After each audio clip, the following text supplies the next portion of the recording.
अब जैसे हम अज्ञानता के कारण इन अनाड़ियों के पास जाते थे, ये क्या क्या साधना बताते थे।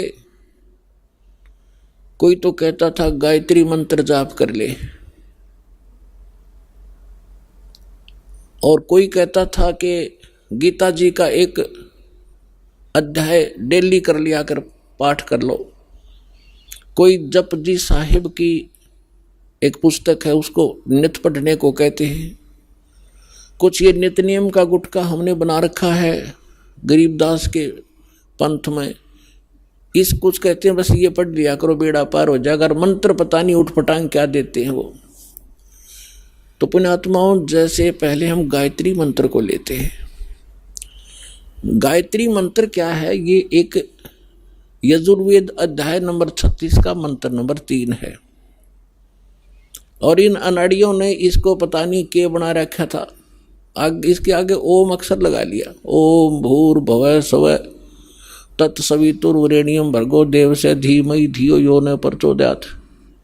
और इसना हम निरागोट्या करते और इसको यूँ मान्या करते इस तो मोक्ष होगा। ये प्रथम तो इसके साथ ओम नाम लगाने से ये मंत्र ही व्यर्थ हो जाता है। अब जैसे वेदों में महिमा पूर्ण परमात्मा की है और ओम नाम है ब्रह्म का, और महिमा ये इस मंत्र में महिमा है परमक्षर ब्रह्म की। यदि हम कोई पत्र लिखते हैं और उसमें शुरुआत में लिखते हैं मुख्यमंत्री या मंत्री, और वो भेजनी थी हमने प्रधानमंत्री के, तो प्रधानमंत्री के पास नहीं जाएगी वो एप्लीकेशन। जिसको आपने एड्रेस किया वहाँ जाएगी, और वो उसका अधिकारी नहीं उसका आपकी एप्लीकेशन को सुन ले, कुछ काम कर दे। हमने प्रधानमंत्री के एप्लीकेशन भेजनी थी और उससे हमें लाभ मिलना था। एड्रेस कर दिया उस मंत्री के या मुख्यमंत्री के, तो होगी व्यर्थ। तो ये ओम नाम इसके साथ लगाकर इसका और काम बिगाड़ लिया इन्होंने। दूसरी बात रही, अगर यदि इस ओम नाम ना लगा के और भूर्भाव से शुरू करके इसका बार बार आवर्ती करते रहे, रिपीटेशन करते रहे, तो इससे लाभ क्या होगा? इसके अंदर लिखा है जैसे इलेक्ट्रिसिटी विद्युत, इस बिजली के गुण लिखे हो कहीं पे कि बिजली पंखा चलाती है, अंधेरे को उजाले में बदल देती है, और ये ट्यूबवेल से जल निकाल देती है, आटा पीस देती है, पंखा चलाती है।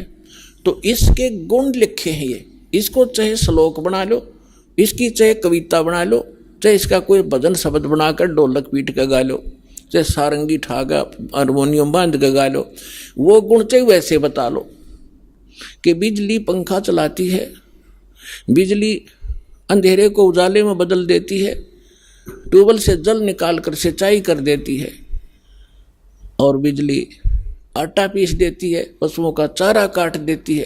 तो ये गुण तो उसके अंदर विद्यमान है। इसने एक बार पढ़ लो, चाहे इसने सारी उम्र बाँच लो, वो गुण उसमें विद्यमान है। पर वो प्राप्त कैसे होंगे आपको? वो गुण प्राप्त कैसे हो, वो मेथड कौन सा है, वो भिन्न है। ये तो ज्ञान हो गया, ज्ञान यज्ञ है ये कि इस वस्तु में ये गुण है। अब वो प्राप्त कैसे हो वो गुण, उसके लिए सारा तरीका ही अलग है। उसके लिए उस ऑफिस का पता चाहिए जहाँ से वो कनेक्शन मिलता है। वहाँ फिर जाकर वो कहेंगे ये फार्म भरो, ये फॉर्मेलिटी लाओ, वो सारा पूरा करके एप्लीकेशन लगाओ, समय आने पर आपका कनेक्शन मिल जाएगा। तो जो गुण गाया करते थे आप उस बिजली के, अब आपको वो प्राप्त होने शुरू हो गए। फिर गाओ चाहे मत गाओ, वो गुण आपके शुरू हो गए।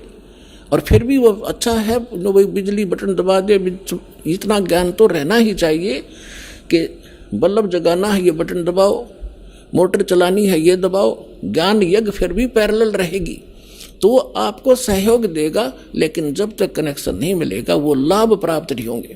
ये अनमोल ज्ञान जगत गुरु तत्वदर्शी संत रामपाल जी महाराज के सत्संगों का अंश मात्र है। संपूर्ण आध्यात्मिक ज्ञान के लिए सुनिए संत रामपाल जी महाराज के मंगल प्रवचन। आप संत रामपाल जी महाराज जी के मंगल प्रवचन संत रामपाल जी महाराज एप्लीकेशन पर भी सुन सकते हैं तथा उनके द्वारा लिखी पुस्तकें भी डाउनलोड कर सकते हैं।